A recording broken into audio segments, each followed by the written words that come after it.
Bonsoir à tous. Je vais donc faire mon intervention en français. Ne pouvant pas encore élargir la liste des langues auxquelles Leïla Hayat a mentionné, je ne peux pas encore ajouter le castillan, mais je m'y emploie avec force et avec courage et j'espère pouvoir, dans quelques mois, pouvoir venir faire une intervention similaire en espagnol, parce qu'il le faut. Merci beaucoup à la Casa Árabe pour l'invitation, pour le directeur général, pour vous-même, Madame Orozco, pour la Chambre de commerce maroco-espagnole, pour bien entendu mes collègues du ministère des Affaires étrangères espagnol.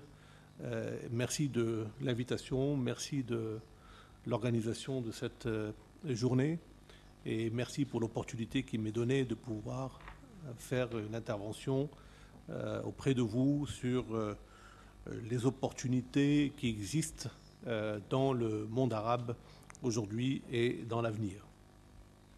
Je voudrais remercier toutes celles et tous ceux qui sont présents, et à commencer par messieurs les ambassadeurs du groupe arabe qui sont présents parmi nous et à qui je voudrais non seulement transmettre mes salutations respectueuses, mais également mes chaleureux remerciements de leur présence, et également me réjouir qu'il y a tant de personnes dans la salle que je retrouve avec plaisir, des amis, des collègues que j'ai toujours beaucoup de plaisir à revoir et qui nous font le plaisir d'être là ce soir. Lorsque la Chambre de commerce et sa présidente, Madame Leïla Hayat, m'a donné l'instruction de venir, parce qu'il n'y a pas d'autre mot que cela, j'ai bien entendu dit oui, parce que je n'avais pas le choix, mais je voulais aussi soutenir l'action d'une chambre de commerce récemment créée, mais qui a déjà fait ses preuves sur le terrain et qui est un outil extrêmement important pour le développement des relations d'affaires, en l'occurrence entre le Maroc et l'Espagne, mais de manière plus générale pour donner une impulsion entre l'Espagne et le monde arabe, et bien entendu plus globalement dans l'espace euro-méditerranéen. C'est donc avec conviction que je suis venu pour soutenir également cette chambre de commerce dans laquelle d'ailleurs j'ai demandé à être membre, si on m'acceptait parmi dans les statuts, mais parce que je crois que c'est ce genre d'initiatives qui sont également importantes et nécessaires pour faire avancer les choses. Et je crois qu'aujourd'hui, ce par quoi je souhaiterais commencer, c'est justement l'indication de dire qu'aujourd'hui, nous avons un besoin, nous avons une nécessité, nous avons un impératif de réaliser des choses. La notion de faire, la notion d'avancer concrètement, la notion de réaliser des choses est quelque chose qui est devenu impératif. Je pense que notre région a connu beaucoup de discours, a connu beaucoup de bonne volonté, elle a toujours beaucoup de bonne volonté, mais il est temps aujourd'hui d'agir, même si c'est pas à pas, même si c'est graduel, même si c'est progressif, mais nous devons être dans l'action, nous devons être dans la progression et nous devons avancer, et c'est ce que je me propose de développer avec vous aujourd'hui. Je commencerai donc par une anecdote qui est la suivante. Un président de grand groupe international, sans citer de nom, a envoyé 2 commerciaux pour faire un peu le point sur les marchés existants dans 2 pays, sans les citer non plus. Et il a reçu les 2 réponses suivantes, après quelques semaines d'exploration du marché. Le premier répond « Je n'ai rien trouvé, il n'y a rien à faire ». Le deuxième a dit « Je n'ai rien trouvé, il y a tout à faire ». Et je crois que c'est avec cette anecdote que je souhaiterais commencer, simplement pour comprendre le sens des opportunités qui peuvent exister aujourd'hui. Aujourd'hui, mesdames et messieurs, si je devais commencer par une constatation, je dirais que le monde arabe les économies des pays arabes recèlent d'énormes opportunités d'affaires pour les entreprises européennes. Ces opportunités sont non seulement là parce que, traditionnellement, les pays méditerranéens, les pays arabes ont toujours constitué un marché d'exportation, d'investissement de premier plan pour les entreprises européennes en général et espagnoles en particulier, mais aussi parce que les évolutions, tant au nord qu'au sud, parce qu'on parle souvent des évolutions du sud, on oublie de parler des évolutions au nord, rendent encore plus importante l'évaluation des opportunités qui existent. Au nord existe aujourd'hui une crise économique, une crise financière, que je crois est structurelle et qui en réalité ne fait que mettre en évidence quelque chose, c'est le besoin de compétitivité accrue des entreprises européennes qui ne se mesurent pas uniquement par rapport à une vision géographique restreinte dans la région méditerranéenne, mais se mesurent par rapport à la concurrence internationale, tout simplement, par rapport à d'autres régions du monde. Je pense à l'Asie, bien entendu, et je pense au continent américain. Et c'est donc par rapport à ce monde globalisé, cette réalité globalisée, qu'aujourd'hui une entreprise européenne mesure ses capacités, j'allais dire, d'augmentation ou d'accroissement de la compétitivité. Dans ce cadre-là, les pays du sud de la Méditerranée représentent une option sérieuse de renforcement de la compétitivité des entreprises européennes. Et je peux citer beaucoup d'exemples. Mes collègues de l'Agence marocaine des investissements ici présents, et je les remercie, peuvent citer énormément d'exemples où des entreprises espagnoles ont investi dans un pays comme le Maroc, mais c'est vrai également pour la Tunisie, c'est vrai également pour l'Égypte et d'autres pays encore, en réalisant non seulement un renforcement de leur compétitivité intrinsèquement, voire même développer des marchés localement, mais également à l'exportation vers les marchés européens, vers les marchés traditionnels, réalisent une plus grande marge de compétitivité qui est nécessaire. Et donc je crois que les opportunités de ce point de vue-là sont accrues en raison précisément de la compression économique qui vient naître de la situation économique et de la conjoncture économique. Au Sud, les transitions démocratiques, les transitions politiques que vivent certains pays, que vit l'ensemble de la région, mettent également en évidence des opportunités d'affaires qui n'existaient pas auparavant.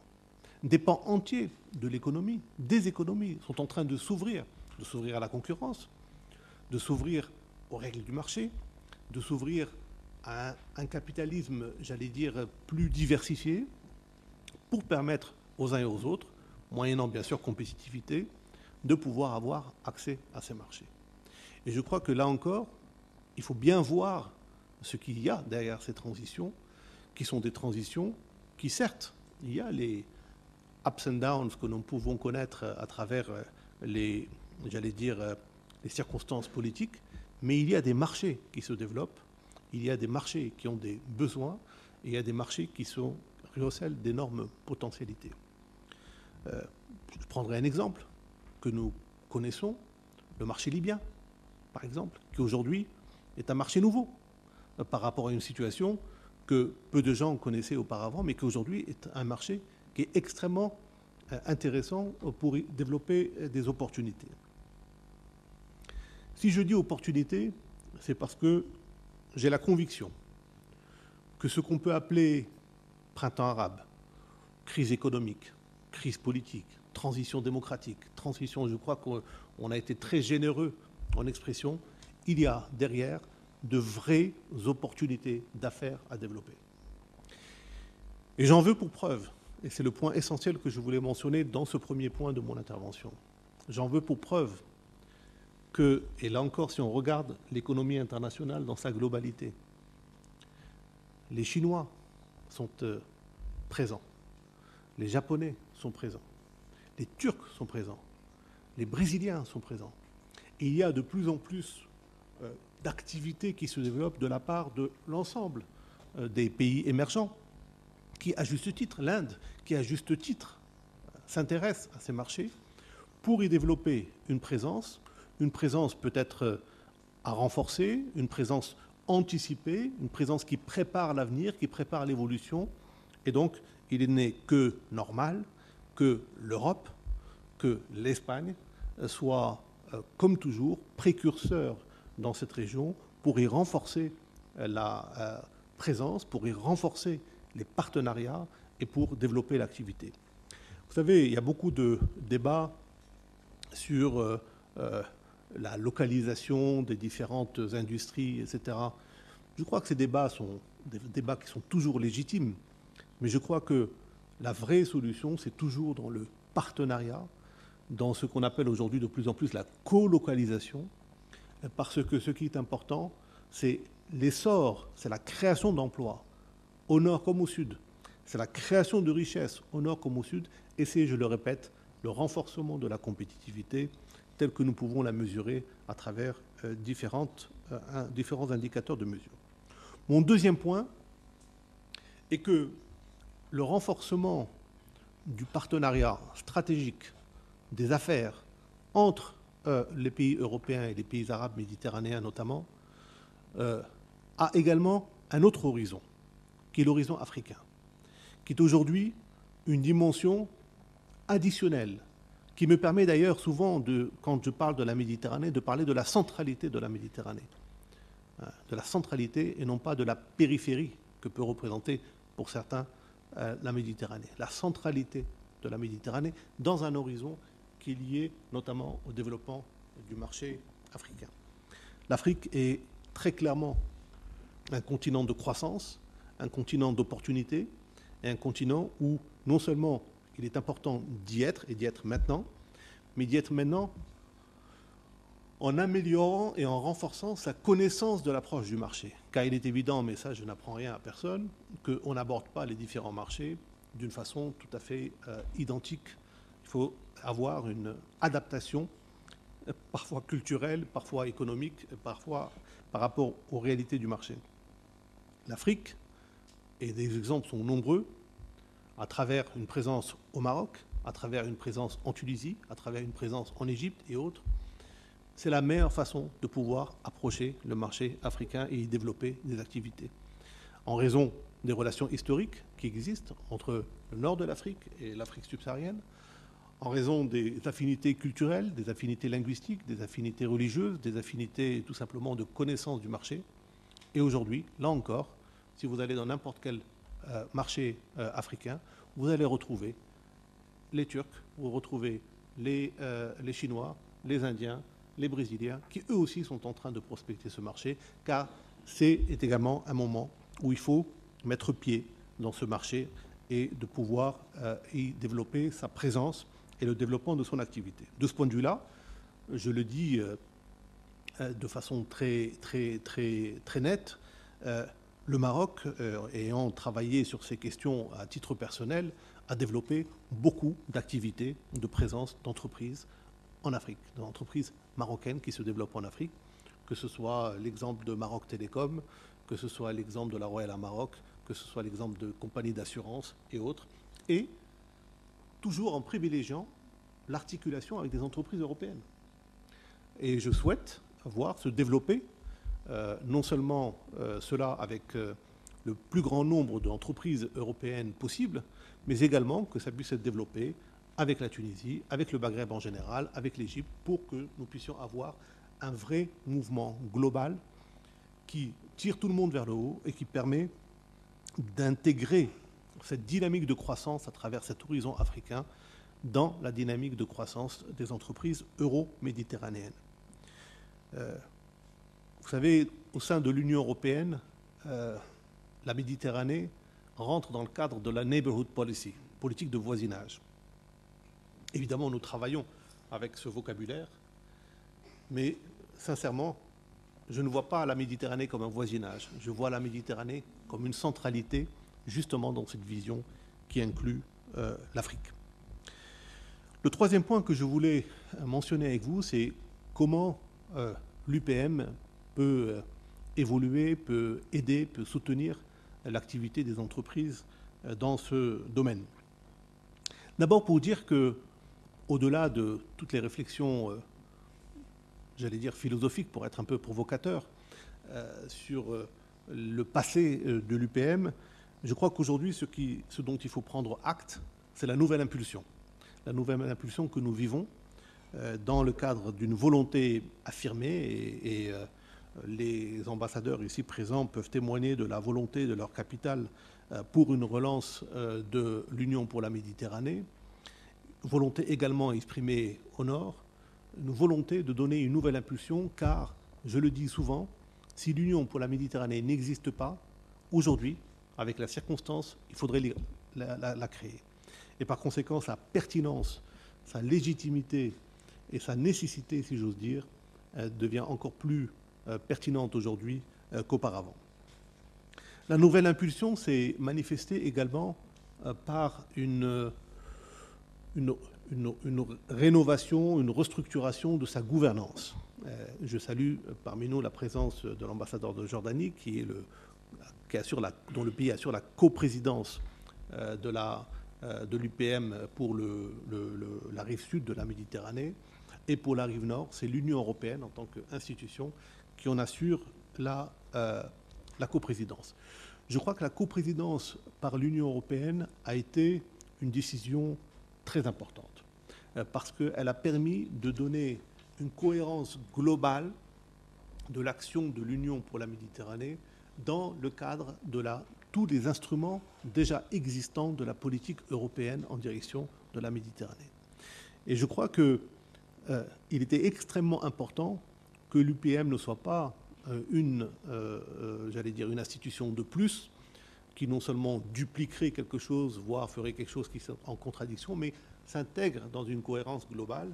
Car aujourd'hui, ce qui est important, c'est, comme je le disais, de vraiment pouvoir réaliser des choses concrètes sur le terrain pour faire en sorte que les choses avancent. Et donc, cette mise en cohérence était extrêmement bienvenue. Et je peux vous dire, pour la vivre au quotidien, que la coprésidence par l'Union européenne et par la Jordanie donne à cette gouvernance nord-sud, qui est l'atout numéro 1 de l'Union pour la Méditerranée, une fondation solide pour le développement de son activité. Et croyez-moi quand je vous dis ça, mais je suis loin d'être dans l'angélisme ou dans l'idyllisme. Je suis extrêmement pragmatique. Je connais tous les écueils politiques que nous pouvons avoir sur le chemin, mais il est important de considérer que malgré ce qui peut être dans un vent contraire, nous devons avancer, nous devons construire cette coopération régionale. Et c'est la raison pour laquelle, parmi les facteurs, j'allais dire, qui permettent à l'UPM de travailler, de fonctionner et d'avancer, c'est également l'articulation autour des projets régionaux, car l'UPM est centrée sur la réalisation, la mise en œuvre de projets de coopération régionale. Pardon.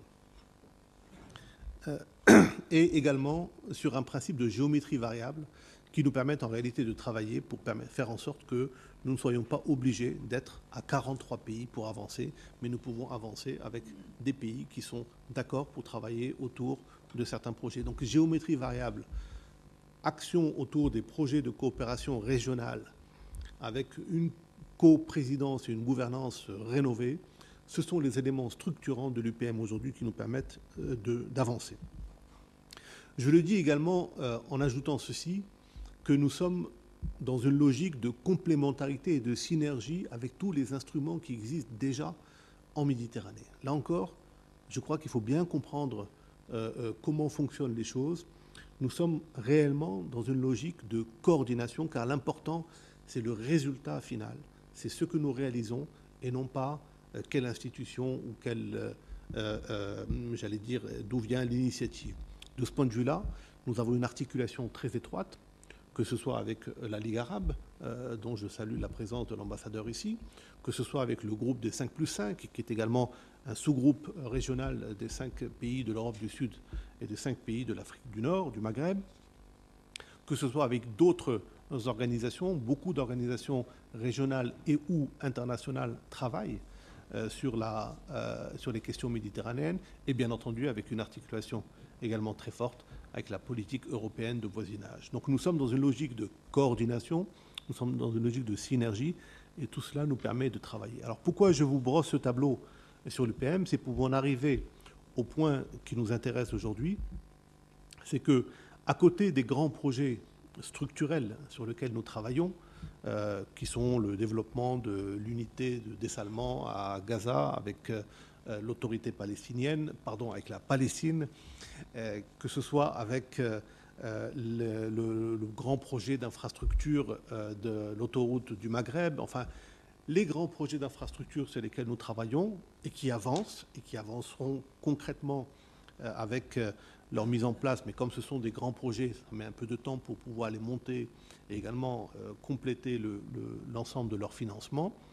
Nous avons également des programmes que nous développons pour soutenir les PME, pour soutenir la création d'emplois, pour soutenir la place de la femme dans le développement socio-économique et pour soutenir la jeunesse et la mobilité des jeunes, notamment sur le volet étudiant et recherche. Ces différents projets, nous les réalisons, nous les développons avec les pays. À titre d'exemple, nous travaillons sur une initiative qui vient d'être adoptée par les 43 pays membres, qui s'appelle Med for Jobs, et qui est centrée sur la création d'emplois. Med for Jobs, nous la développons avec la Tunisie, et nous allons d'ailleurs organiser en mars 2013, les 11 et 12 mars 2013, une grande conférence à Tunis pour le lancement officiel de cette grande initiative sur la création d'emplois.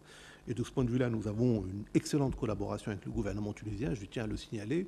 Et bien entendu, c'est une initiative qui a une vocation régionale, mais nous démarrons avec la Tunisie et l'idée est de pouvoir travailler sur 3 piliers qui sont importants pour les hommes d'affaires qui sont présents dans la salle. Le premier, c'est l'employabilité, comment faire en sorte pour que toute cette jeunesse qui est là ait une qualification et une formation et une préparation pour être employable par les entreprises. Le deuxième pilier, c'est l'intermédiation. Comment faire pour qu'il y ait des institutions publiques et ou privées qui fassent le lien entre l'offre et la demande, parce que combien de fois on a d'un côté des entreprises qui cherchent à recruter et de l'autre des jeunes qui ne savent pas où travailler, et on a besoin d'une intermédiation pour faire en sorte que les deux puissent être en cohérence et en coordination. Et le troisième pilier, c'est sur la création d'entreprises en réalité, pour qu'un jeune, au lieu d'être, comme c'est malheureusement encore le cas dans l'ensemble des pays du Sud, ait comme réflexe premier de toujours penser à être employé, et souvent d'ailleurs employé par l'administration, qui puisse également développer la capacité de pouvoir créer une entreprise, fût-elle une start-up, pour pouvoir développer et être son propre employeur et peut-être employer d'autres personnes. Donc Med for Jobs est vraiment un projet phare de l'UPM. C'est un projet que nous avons travaillé, comme je le disais, avec la Tunisie, avec le Royaume-Uni, et nous essayons toujours d'ailleurs dans nos différents projets d'avoir des binômes de pays pour pouvoir faire avancer nos projets. Nous développons également pour les PME, dans le cadre du 5+5, ça a été décidé lors du sommet 5+5 à Malte, qui s'est tenu en octobre dernier, avec la présence du chef du gouvernement espagnol, avec la présence d'un certain nombre de chefs de gouvernement et de chefs d'État, une rencontre 5+5 des hommes d'affaires.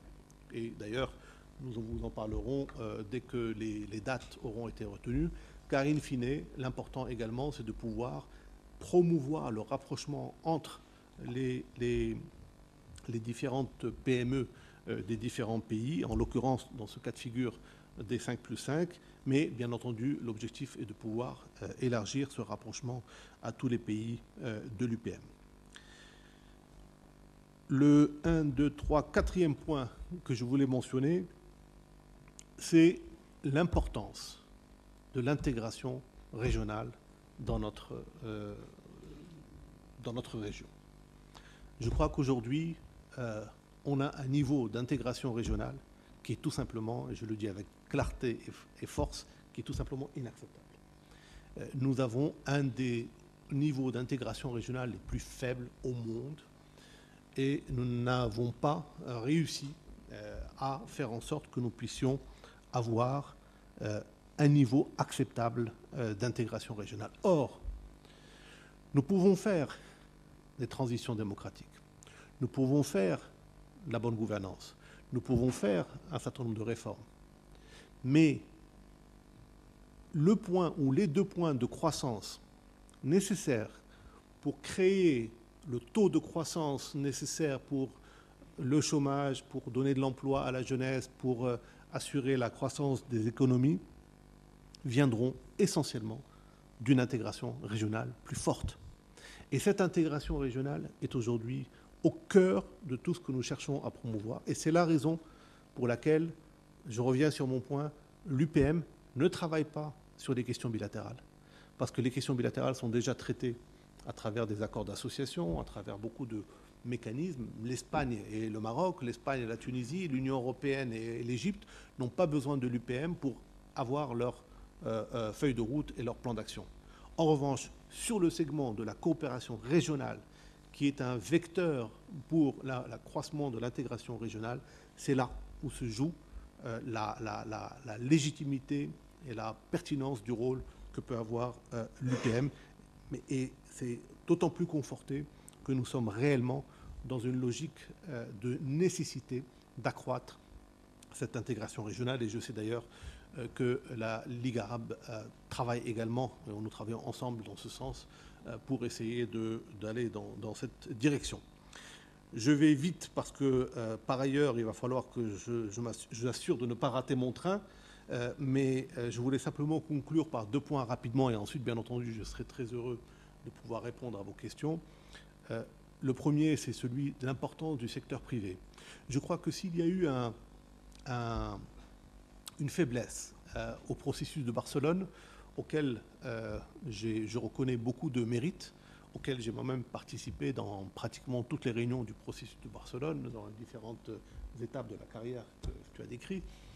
Mais s'il y avait une faiblesse, c'est justement que c'était un processus, et ça c'est le temps aussi qui a amené la réponse à ça, c'est que nous devons être dans un processus beaucoup plus inclusif avec la participation des sociétés civiles, avec la participation du secteur privé, avec la participation des ONG, des parlementaires, de tout ce qui fait la force d'un pays et la dynamique d'un pays.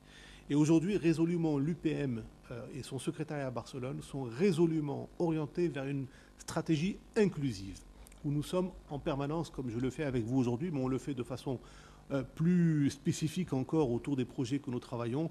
Tous nos projets sont avec une interaction forte avec des parlementaires, avec la société civile, avec des secteurs privés. Et c'est comme ça que nous réussirons à avancer concrètement. Le dernier point, c'est que je ne vous peux pas terminer mon intervention ici, et je le dis avec beaucoup de conviction et de spontanéité, sans rendre un hommage appuyé au rôle particulier que joue l'Espagne dans les affaires méditerranéennes. L'Espagne est aujourd'hui a toujours été d'ailleurs un pays moteur, un pays pionnier dans l'évolution des questions méditerranéennes. Et je peux vous dire que l'appui total que l'UPM reçoit de l'Espagne est quelque chose qui est fondamental pour nous. Non seulement nous sommes logés et bien logés à Barcelone, et nous avons toutes les conditions pour bien travailler, donc nous n'avons aucune excuse pour ne pas bien travailler, mais en plus, dans toutes les évolutions et toutes les démarches que nous menons, nous avons toujours le soutien de l'Espagne, et je voulais ici le reconnaître, rendre hommage à cet appui et dire que c'est un appui qui est essentiel pour nous, stratégique, comme nous savons pouvoir compter sur le gouvernement espagnol dans le développement de toutes nos activités. Merci beaucoup.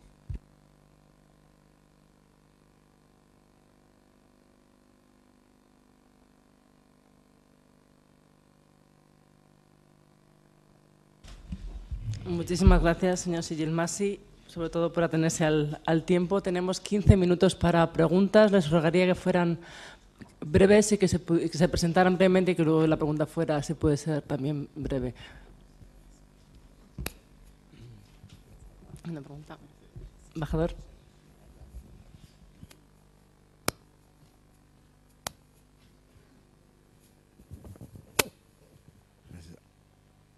Ante de todo, quisiera agradecer al señor secretario general de su presencia con nosotros y de su excelente intervención. Tengo dos preguntas, si usted me lo permite. En primer lugar, quisiera saber si la UPM ha preparado una hoja de ruta o una estrategia de prioridades por el año 2013, que podría ser un año clave y estratégico en el Mediterráneo. En segundo lugar, quisiera saber el nivel de coordinación entre la UPM y la Unión Europea. Por ejemplo, hay 2 o 3 semanas, la Unión Europea ha presentado a través de su representante a la orilla sur, don Bernardino León, ha presentado una propuesta de creación de un consejo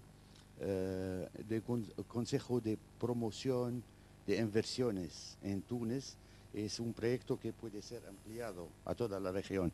Quisiera saber si la UPM ha sido consultada y implicada en este proyecto. Muchas gracias.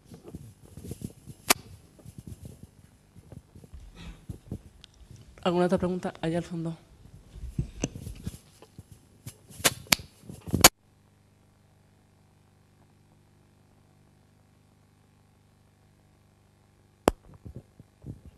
Gracias. Buenas tardes. Soy José Jaime Domingo, soy el director de cooperación internacional de una empresa que se llama Isofotón, una de las pioneras en el mundo de la fotovoltaica.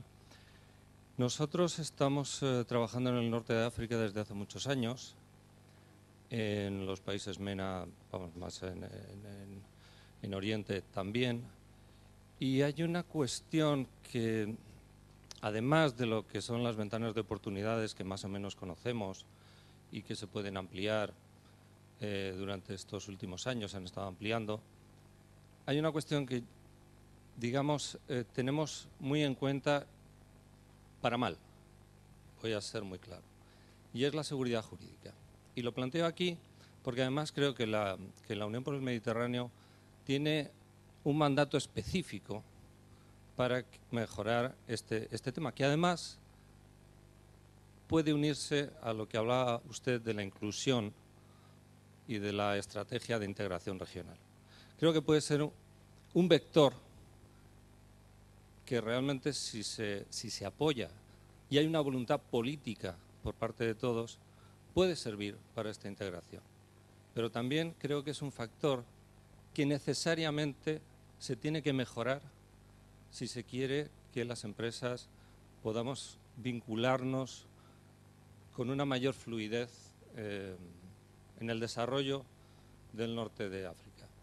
Y esto también entra dentro de una cuestión más puntual, que es la cuestión de las energías renovables.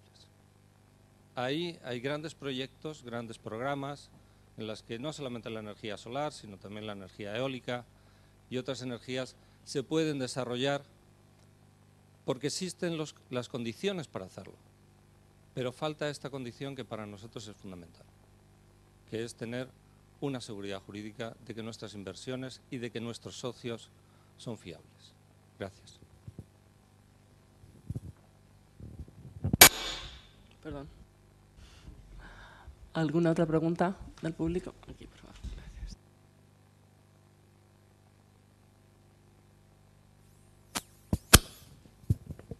Buenas tardes, secretario general. Enhorabuena por su intervención. Soy Víctor del Campo, director del área de Industrias Culturales de la Cámara de Comercio e Industria que preside la señora Hayat. Mi pregunta, evidentemente, va a ir dirigida al mundo de la cultura y al mundo de las industrias culturales.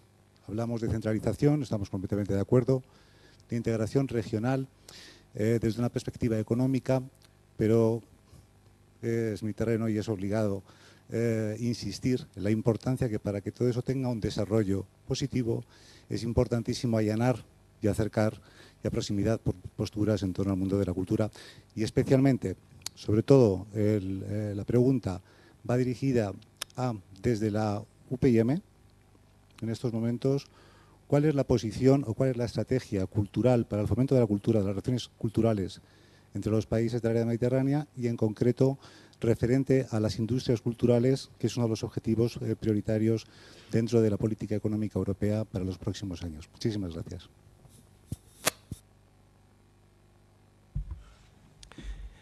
Merci beaucoup. Donc, comme vous voyez, j'améliore ma compréhension de l'espagnol, mais ça sort en français encore.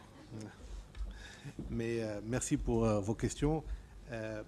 Monsieur l'ambassadeur, sur la feuille de route 2013, nous fonctionnons de toutes les manières avec un plan d'action que d'ailleurs nous venons d'approuver en 2012, c'est il y a 3 semaines, le 4 décembre 2012, on avait une réunion à Barcelone, où monsieur l'ambassadeur était présent d'ailleurs, et nous avons adopté le plan d'action pour l'année 2013.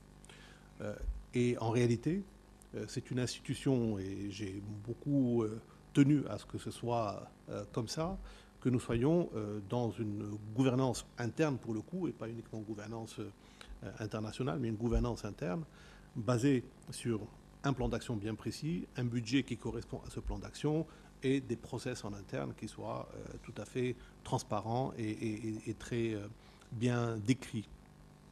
Ce plan d'action, d'abord, il est à votre disposition et bien entendu, il est au sein de votre capitale qu'il a approuvé également avec nous.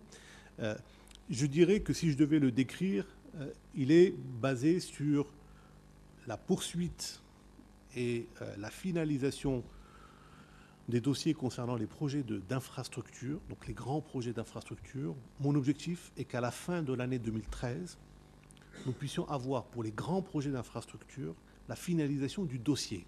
Alors, qu'est-ce que j'appelle la finalisation du dossier? C'est-à-dire que les études de faisabilité faites, les études techniques faites, le plan de financement finalisé, et que nous puissions en 2014, avec les différents pays concernés, démarrer, j'allais dire, physiquement les travaux de telle ou telle œuvre d'infrastructure par rapport aux différents projets sur lesquels nous travaillons. De ce point de vue-là, je peux vous dire avec optimisme que nous sommes bien avancés.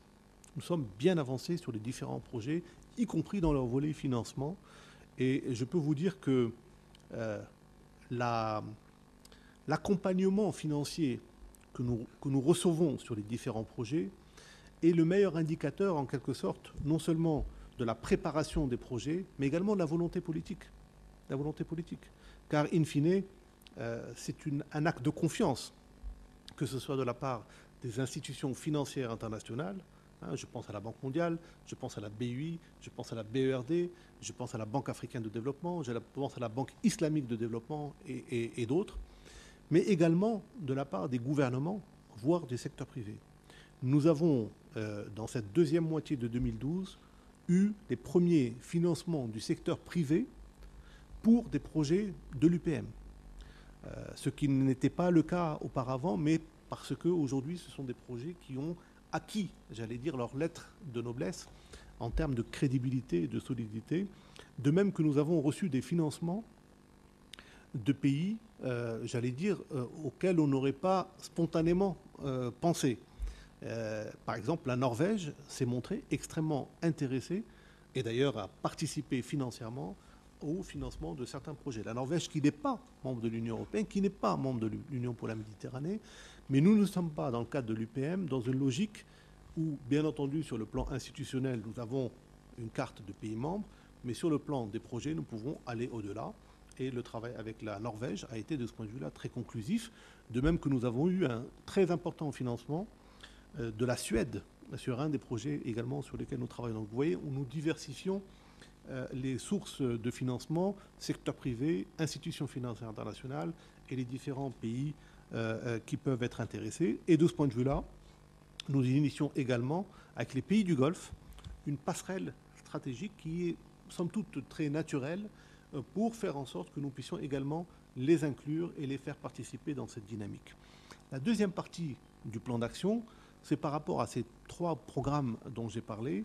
Le programme sur le Women Empowerment, c'est-à-dire la place de la femme dans le développement socio-économique, le programme sur la mobilité des jeunes, donc essentiellement pour les étudiants, et le troisième programme, Med for Jobs, que nous lançons en Tunisie. Donc, j'allais dire, la feuille de route pour 2013 est très claire, et je me suis volontairement projeté dans un plan d'action qui puisse être réalisé en 2013, car encore, comme je le disais tout à l'heure, nous avons besoin de faire, nous avons besoin de réaliser.